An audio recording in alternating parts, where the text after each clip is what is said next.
Hi అండి, నమస్తే. Welcome back to our channel. ఈరోజు కమ్మని ప్రసాదం పరమాన్నం రెసిపీని తయారు చేసుకుంటున్నాము. వరలక్ష్మి వ్రతం వస్తుంది కదండి, అమ్మవారికి ఎంతో ప్రీతికరమైన నైవేద్యాల్లో ఈ పరమాన్నం ఒకటి. ఈ పరమాన్నాన్ని అందరూ ప్రిపేర్ చేస్తారు, కాకపోతే నేను చేసే పద్ధతిని ఈరోజు నేను మీకు చూపిస్తున్నానండి. ఈ పరమాన్నం తయారు చేసుకోవడానికి ముందుగా ఒక గిన్నెని తీసుకుని దీనిలోకి 5 కప్పుల వరకు పాలను వేసుకోవాలండి. గిన్నె కొంచెం పెద్ద గిన్నెని తీసుకోండి. అలాగే అన్నీ ఒకే కప్పు కొలతతోటి కొలుచుకొని తీసుకోవాలి. 5 కప్పులు పాలు పోసుకుని ఇందులోకే అదే కప్పుతోటి 3 కప్పుల వరకు నీళ్ళని వేసుకోవాలండి. ఈ పాలని స్టవ్ మీద పెట్టుకుని ఒక పొంగు వచ్చేంత వరకు మరిగించుకోవాలి. పాలు మరుగుతూ ఉంటాయి. ఈ లోపల మనం మరొక గిన్నెని తీసుకుని దీనిలోకి ఏ కప్పుతో అయితే పాలను తీసుకున్నామో అదే కప్పుతోటి బియ్యం తీసుకోవాలండి. 1 కప్పు బియ్యం వేసుకోవాలి. ఇందులోకే 1/4 కప్పు సగ్గుబియ్యం తీసుకుంటున్నానండి. ఇవి చిన్న సగ్గుబియ్యం అండి, మీరు పెద్ద సగ్గుబియ్యాన్ని కూడా వాడుకోవచ్చు.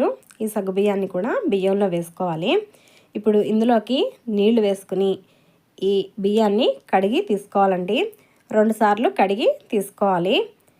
ఈ లోపల మనకి పాలు కూడా మరిగినాయి చూడండి, ఒక పొంగు వచ్చినాయి. పాలు ఇలా ఒక పొంగు వచ్చిన తర్వాత మనం కడిగి తీసుకున్న బియ్యం వేసుకోవాలండి. ఈ బియ్యం వేసిన తర్వాత మధ్య మధ్యలో కలుపుకుంటూ ఉండాలండి, లేకపోతే అడుగు పట్టేస్తుంది, పరమాన్నం మాడు వాసన వస్తుంది.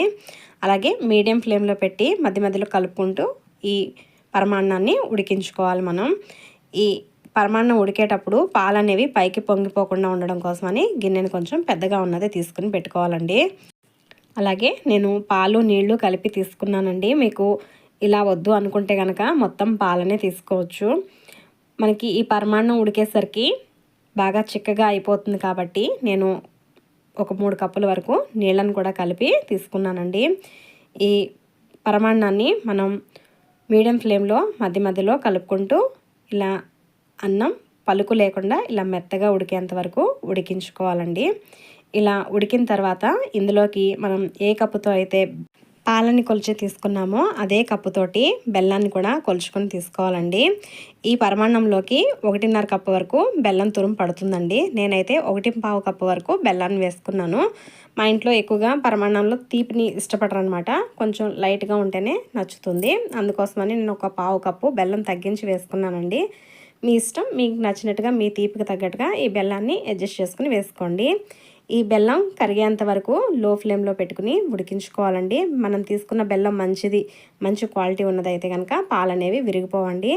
బెల్లం కరిగిన తర్వాత ఇందులోకి 1 స్పూన్ యాలకుల పొడి వేసుకుని కలుపుకోవాలండి.